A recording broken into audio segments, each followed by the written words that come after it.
చూస్తున్నాం విజయవాడలో ఐటీ సోదాలు కలకలం రేపుతున్నాయి. మంగళగిరి మెయిన్ బజార్ వస్త్ర వ్యాపారవేత్త నివాసంలో ఐటీ అధికారులు దాడులకు దిగారు. నిన్న తెల్లవారుజాము నుండి కొనసాగుతూ ఉంటే ఆలస్యంగా వెలుగులోకి వచ్చింది. నివాసంలోని వారిని బయటకు రానివ్వకుండా అధికారులు విచారణ జరుపుతున్నారు.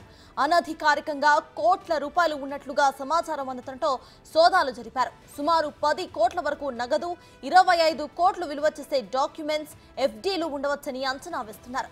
ఇంత డబ్బు ఎందుకు ఉంచారు అనే కోణంలో అధికారులు దర్యాప్తు చేస్తున్నారు.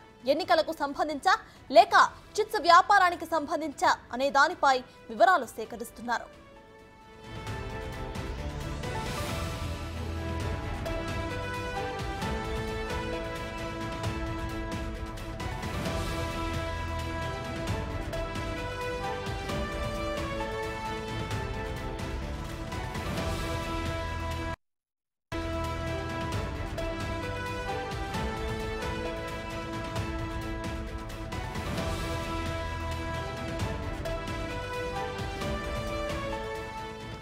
బ్రేకింగ్ న్యూస్ చూస్తున్నాం. విజయవాడలో ఐటీ సోదాలు కలకలం రేపుతున్నాయి. మంగళగిరి మెయిన్ బజార్ వస్త్ర వ్యాపారవేత్త నివాసంలో ఐటీ అధికారులు దాడులకు దిగారు. నిన్న తెల్లవారుజాము నుండి కొనసాగుతూ ఉంటే ఆలస్యంగా వెలుగులోకి వచ్చింది ఘటన. నివాసంలోని వారిని బయటకు రానివ్వకుండా అధికారులు విచారణ జరుపుతున్నారు.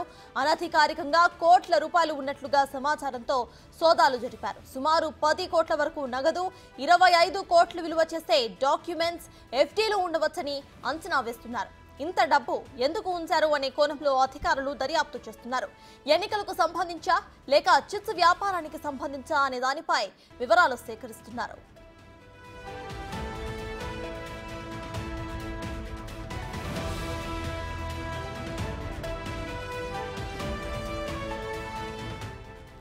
ఇదే విషయంపై పూర్తి డీటెయిల్స్ ను మా ప్రతినిధి శివ అందిస్తారు. శివ, చెప్పండి, విజయవాడలో ఒక వస్త్ర దుకాణ అధికారి షాప్ కీపర్ దగ్గర అయితే సోదాలు చేస్తున్నట్టు తెలుస్తోంది ఐటీ అధికారులు. ప్రెసెంట్ అక్కడ అప్డేట్స్ ఏంటి? అయితే సడన్ సోదాలు చేయడానికి గల కారణాలు ఏంటి?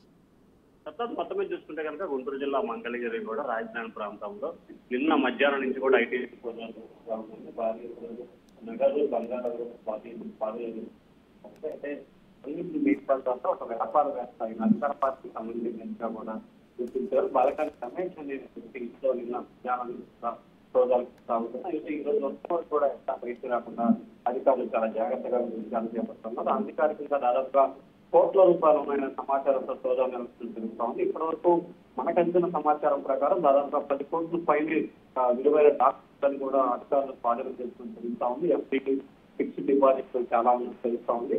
మొత్తం ఏదైతే వాడు స్వాధీనం చేసుకున్నట్టు అయితే డాక్యుమెంట్స్ అయితే ఫిక్స్డ్ డిపాజిట్ అయితే దాదాపు 20 నుంచి 25 కోట్ల రూపాయల వరకు ఉంటాయని కూడా అధికారులు అంచనా వేస్తున్నారు. భారీ మొత్తంలో డబ్బు రాజకీయ పార్టీకి సంబంధించిన డబ్బా లేకపోతే వేరే వ్యాపారానికి సంబంధించిన డబ్బా అనే దానికి కూడా ఐటీ అధికారులు అయితే వివరాలు సేకరిస్తున్నారు. అయితే ఎన్నికల నామూల నేపథ్యంలో ఇంత నగదు నివాసంలో ఉంచడానికి సంబంధించిన రాజకీయ దుమారం అయితే కొనసాగుతా ఉంది. అయితే అధికారులు మాత్రం ఇంకా అధికారికంగా ఎంత డబ్బు స్వాధీనం చేస్తున్నాం, ఎంత డబ్బు లభించింది, దానికి సంబంధించిన ఆధార మాత్రం ఇంకా మీడియా జరుగుతున్న పరిస్థితి కనిపిస్తుంది. కానీ ఇంత నగదు 10 కోట్ల రూపాయలు ఎన్నికల టైంలో ఒక నివాసంతో అలాగే అధికార పార్టీ సంస్థలతో కూడా ఒక్కసారిగా ఐటీ అధికారులు సోదాలు చేయడం రాజకీయంగా. Right, thank you Shiva.